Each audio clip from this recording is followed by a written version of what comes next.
సందర్భంగా ఈ కొత్త సంవత్సరంలో నేను క్యారెట్ హల్వా చేయాలనుకుంటున్నాను. దానికి కావాల్సిన ఏంటో చూడండి. కార్న్ ఫ్లోర్ 1 కప్ అండి, తర్వాత నెయ్యి 1/2 కప్పు, 4 ఏలక్కాయలు దాన్ని పౌడర్ చేసుకున్నాను, తర్వాత 1.5 కప్పు చక్కెర కావాలండి, తర్వాత ఇది డ్రై ఫ్రూట్స్లలో బాదాం చిన్న చిన్న ముక్కలుగా చేసుకోవాలి, ఇది వాటర్ మిలన్ పుచ్చకాయ గింజలు, దీనికి కావాల్సినవి 3 క్యారెట్స్ అండి, 3 పెద్ద పెద్ద క్యారెట్స్. ఇప్పుడు ఈ క్యారెట్లని మొత్తం కడిగి పెట్టుకున్నానండి ఫ్రెష్గా. తర్వాత ఇలా పొట్టు తీసుకోవాలి, పొట్టు తీసుకొని పెట్టుకోవాలి. కొత్త సంవత్సరంలో ఈ వీడియో స్వీట్తో తయారు చేయాలని, రెడీ చేయాలని, స్టార్ట్ చేయాలని అనుకుంటున్నానండి. ఈ హల్వా ఎవరైనా తినొచ్చండి, చిన్నపిల్లలు, కొద్దిగా ఏజ్డ్ ముసలి వాళ్ళు అందరైనా ఇష్టంగా తినొచ్చు. ఎందుకంటే ఇది పాలు పోయకుండా స్వీట్ బాగుంటుందండి, పాలు పోయకుండా తయారు చేసుకోవచ్చు, ఈజీగా తయారు చేసుకోవచ్చు, తొందరగా కూడా అవుతుంది.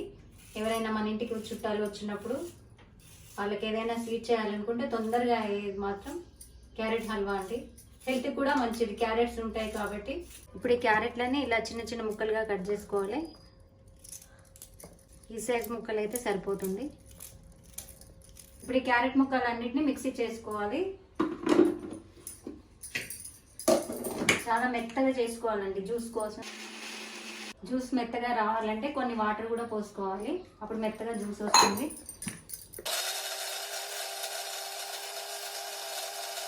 ఇలా మెత్తగా రావాలండి క్యారెట్. మెత్తగా అవటం వల్ల జ్యూస్ కూడా చాలా వస్తుంది.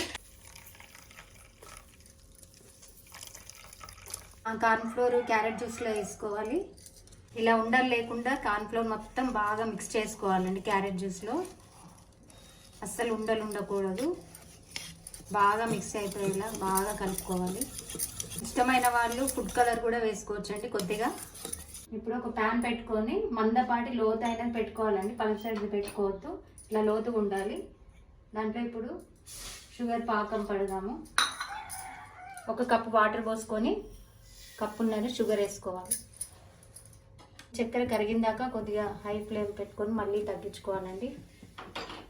షుగర్ ఇట్లా బుడగలు వస్తుందని రెడీ అయిపోయినట్టే. దాంట్లో ఇప్పుడు మనం క్యారెట్ కార్న్ ఫ్లోర్ కలుపుకున్నాం కదా, మొత్తం ఉండలు లేకుండా మళ్ళీ ఒకసారి కలుపుకొని అందులో వేసుకుందాం.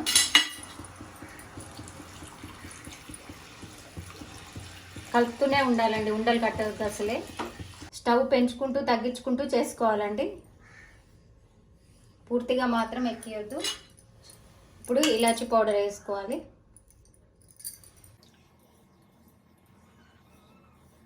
ఇలా దగ్గరకు అవుతుంది కదండి, ఇట్లా మధ్య మధ్యలో నెయ్యి వేసుకుంటూ కలుపుతూనే ఉండాలి, అడగంటకుండా చూసుకోవాలి.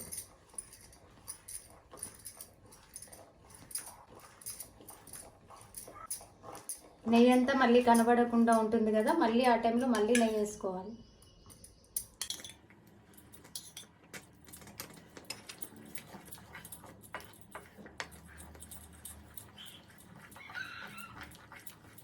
ఇప్పుడు ఈ వాటర్ మెలన్ గింజలు, పుచ్చకాయ గింజలు కూడా ఇట్లా చల్లుకోవాలండి. బాదాం,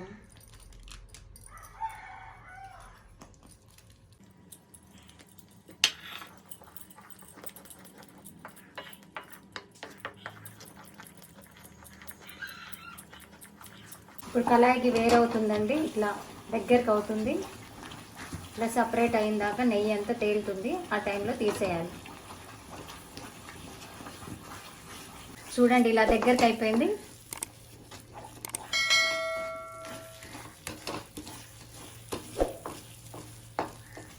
ఇప్పుడు దీన్ని నెయ్యి పూసిన ఈ గిన్నెలో వేసుకోవాలండి.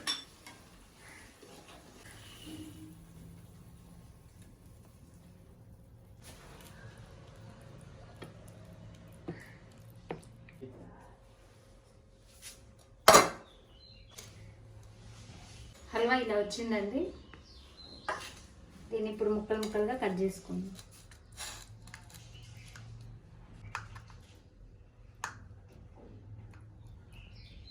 హల్వా రెడీ అయిపోయిందండి. ఇది ఎవరైనా తినొచ్చు, చిన్న పిల్లలు కూడా. ఇది ఇట్లా స్పాంజ్ లాగా అయిందండి. మీరు కూడా ట్రై చేయండి, ఈజీగా ఉంటుంది.